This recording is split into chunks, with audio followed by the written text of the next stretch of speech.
네, 지난주 금요일 국제 글로벌 시황 상황 마감 상황 살펴보도록 하겠습니다. 뉴욕 증시 3대 지수가 모두 고점 부근에서 거래를 마치게 되면서 지난 금요일에 분위기 좋은 한 주의 마감을 맞이했습니다. 3대 지수 먼저 마감 상황부터 확인해 보시면요. 다우 지수가 이날 추가적으로 소폭 오르면서 올해 첫 18,000선을 돌파해냈습니다. 0.26% 올랐고요. S&P 500 지수도 0.41% 상승 흐름에 동참했습니다. 나스닥 지수 3대 지수 가운데 가장 상승폭이 컸는데요.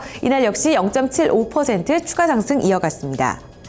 다우지수부터 확인해 보겠습니다. 이날 장 초반에는 움직임이 강하지는 못했습니다. 대내적인 지표가 좋지는 못했었는데요. 2월 미시간대 소비자 신뢰지수가 예상치를 하회하는 등 지표들은 예상치를 밑돈 결과 보여주면서 장 초반에는 움직임이 강하지는 못했습니다. 하지만 지수를 위쪽으로 상승세로 이끌었던 건 대외적인 변수들이었습니다. 이날 국제 유가가 추가적으로 3% 오르게 되면서 올해 최고치를 다시 한번 썼고요. 이와 관련해서 다우지수 내 에너지 섹터들도 일제 오름 시세 를 이어갔습니다. 또 이제 현지 시간으로 16일 유로그룹 회의가 다시 한번 열리게 되는데 이를 앞두고 실무 협의단이 구성됐다는 소식으로 인해서 그리스 위기 해결 기대감도 커졌습니다. 무엇보다도 이날 뉴욕 증시 앞서 열렸던 유럽 증시에서 발표가 됐던 유로존 4분기 성장률이 호조를 기록했는데요. 이 때문에 올해 3월부터 시작될 ECB 경기 부양책에 대한 기대감도 커졌습니다. 이 같은 글로벌 호재가 반영이 되면서 장 막판으로 갈수록 힘이 조금 더 실렸고요. 0.26% 오르면서 올해 처음으로 18,000선을 돌파해냈습니다. 종가 18,019포인트에서 거래 마쳤습니다. S&P 500 지수 보겠습니다. 대형주 중심의 S&P 500 지수도 이날 흐름 좋았습니다. 사상 최고가를 쓰면서 다시 한번 마감이 됐는데요. 특히나 이날은 유가 반등으로 인해서 에너지 섹터가 증시 상승을 견인했고요. 관련 종목들이 상승폭을 키우면서 장 막판으로 갈수록 조금 더 힘이 붙는 모습이었습니다. 2,096포인트 선, 2,100포인트 선에 가까이 근접하면서 거래를 마쳤습니다.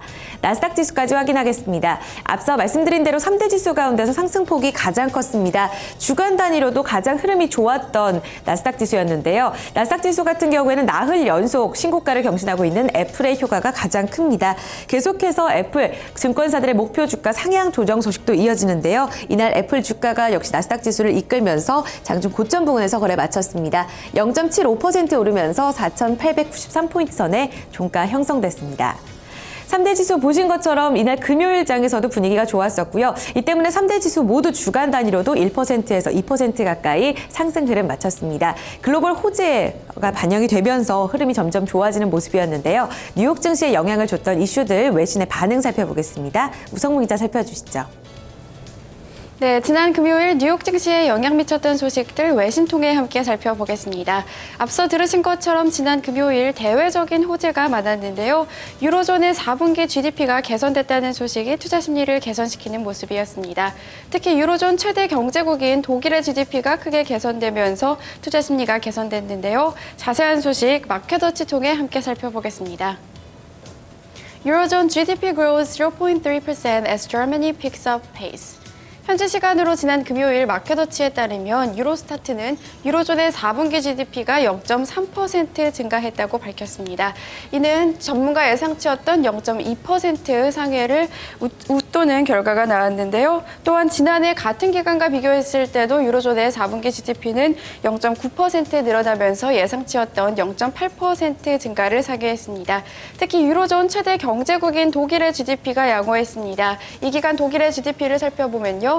지난 분기 대비 0.7% 증가한 것으로 나타났는데요. 이는 예상치였던 0.3% 증가를 2배나 넘게 웃도는 결과가 나왔습니다. 전문가들은 독일 경제가 개선되는 것에 대해서 긍정적인 신호라고 해석을 했는데요. 하지만 유로존 경제 회복을 낙관하기에는 충분하지 못한 숫자라고 지적하기도 했습니다.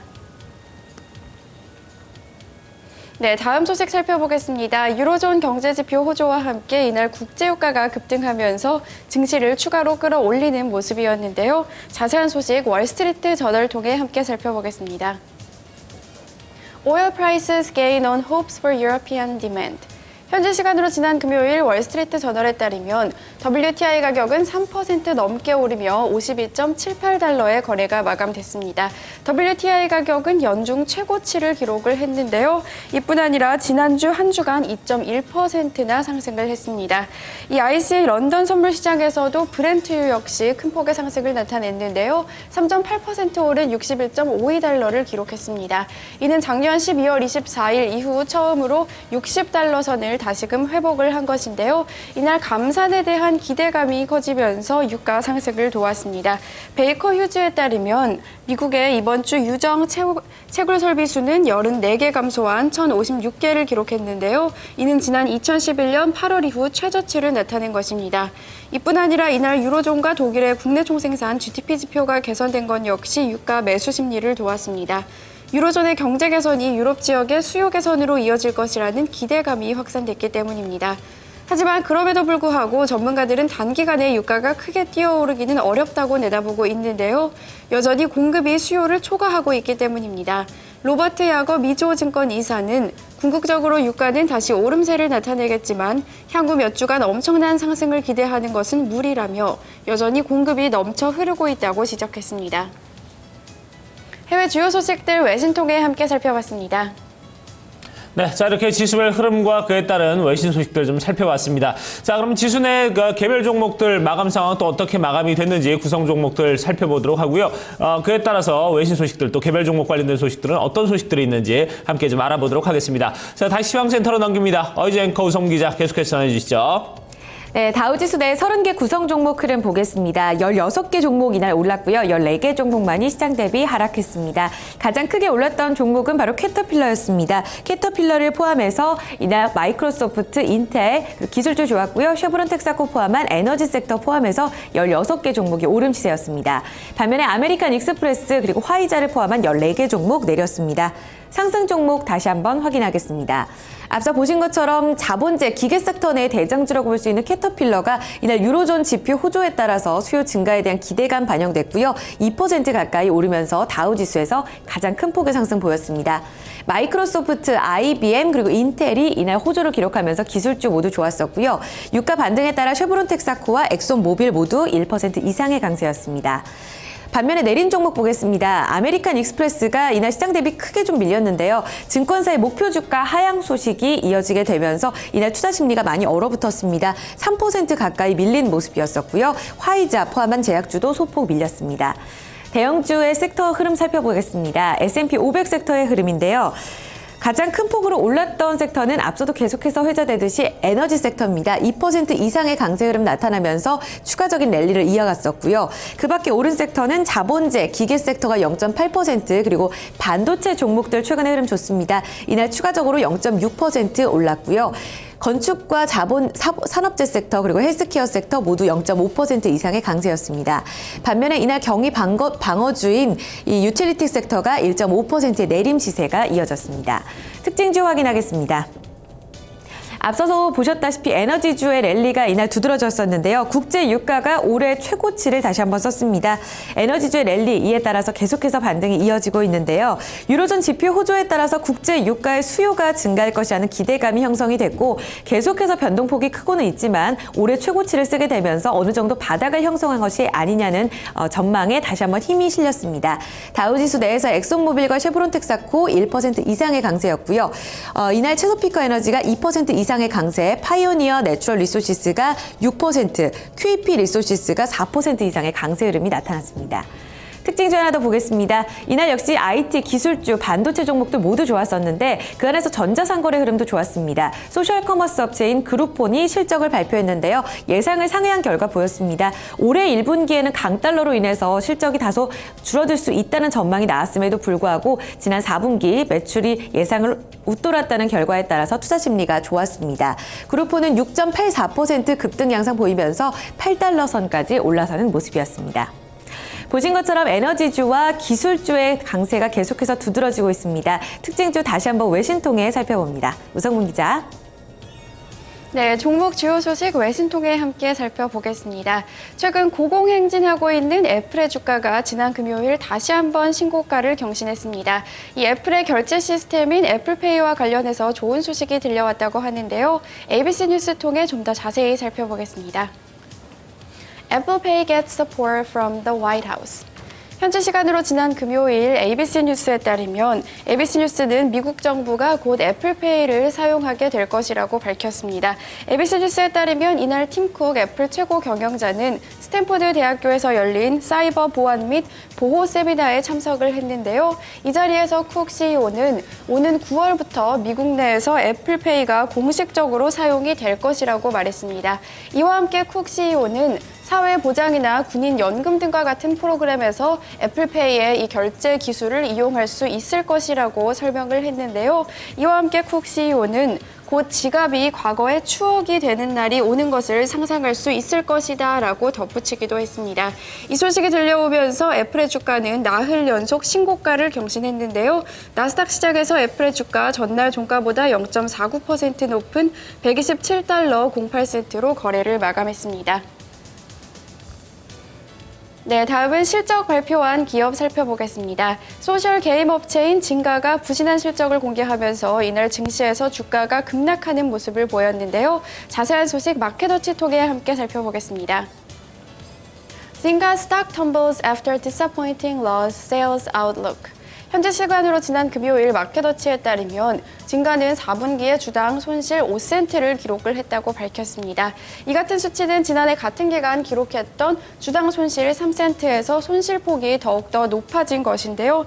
이 기간 매출은 나쁘지 않았습니다. 매출 9% 증가한 1억 9,300만 달러를 기록했는데요. 하지만 실망스러운 것은 이 기간 유료 회원이 크게 줄어들었다는 것입니다. 함께 살펴보시면요. 4분기 유료 회원 130만 명에서 110만 명으로 줄어들면서 향후 전망을 어둡게 하는 모습이었는데요. 진가는 이와 함께 구조조정 소식도 발표했습니다. 베이징에 위치한 진가 중국 스튜디오를 폐쇄한다는 계획인데요. 따라서 71명의 직원들에게 영향을 미칠 것으로 보인다는 평가입니다. 이 소식이 전해지면서 뉴욕 증시에서 진가의 주가는 무려 15.79% 급락했습니다. 종목 주요 소식 외신 통해 함께 살펴봤습니다. 네, 자 이렇게 종목별 흐름까지 좀 살펴봤습니다. 자 그러면 유럽 증시 어떻게 마감이 됐는지 그리고 상품 환율 채권 시장 마감 상황도 아울러 좀 체크를 해보도록 하겠습니다. 자 이 부분은 어이지 앵커가 전해드립니다. 앞서 마감한 유럽 증시도 분위기 좋았습니다. 이날 국제 유가가 상승에 나섰는데 브렌트 유 가격이 60달러 선까지 회복에 나서면서 관련 섹터들이 모두 오름세였고요. 특히 유로존의 4분기 GDP 성장률 호조를 기록하면서 유럽 증시 전반을 이끌어 올렸습니다. 주요국 증시 확인하겠습니다. 런던 푸치백 지수가 이날 0.67% 강세였었고요. 독일 닥스 지수 0.4% 추가 상승했습니다. 사상 최고가를 썼고요. 독일 4분기 GDP 성장률 예상치를 웃돈 호조를 기록했었고 2개의 분기 연속 플러스 기록하면서 다음 달 양적 완화 경기 부양책에 대한 기대감 커졌습니다. 프랑스의 까크 지수도 0.7% 추가적 상승 이어갔습니다. 상품시장 점검해 보겠습니다. 이날 중요했던 국제 유가 계속해서 언급이 되고 있는데요. 반등에 나섰습니다. 이틀째 랠리를 이어갔었고요. 3월 인도분 서부 텍사스산 원유가 배럴당 3.1% 오르면서 52달러 78센트의 최고가를 썼습니다. 금값도 소폭 올랐습니다. 이날 달러 약세에 따라서 추가적으로 상승이 이어졌고요. 0.5% 오른 온스당 1,227달러 10센트 거래 마쳤습니다. 하지만 주간 단위로는 금값은 소폭 내림 시세 이어갔습니다. 옥수수 가격, 곡물 가격이 대체로 올랐었는데요. 곡수수 가격 역시 부셜당 1.1% 오르면서 3달러 87센트의 종가 형성됐습니다. 주요 지수 이어서 확인하겠습니다. 반도체 종목들의 호조가 계속해서 이어집니다. 필라델피아 반도체 지수가 이날 추가적으로 0.7% 오르면서 705포인트 선, 올해 들어 다시 한번 700포인트 선을 재돌파했고요. 공포지수는 4% 내렸습니다. BDI 발티고님 지수 10포인트 추가적으로 밀리면서 530포인트 선의 종가 형성됐습니다. 끝으로 외환 채권 시장 점검하겠습니다. 지난 금요일에 서울 외환시장에서 원달러 환율은 급락하는 시세가 이어졌습니다.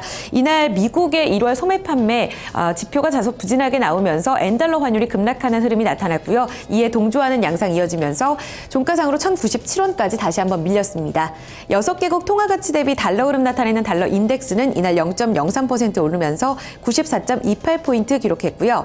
끝으로 채권 시장에서 미국제 10년물 금리는 0.03% 베이스포인트 오른 2.02%의 수익률 기록했습니다. 네, 지금까지 지난주 금요일 글로벌 마감 시황 살펴드렸습니다.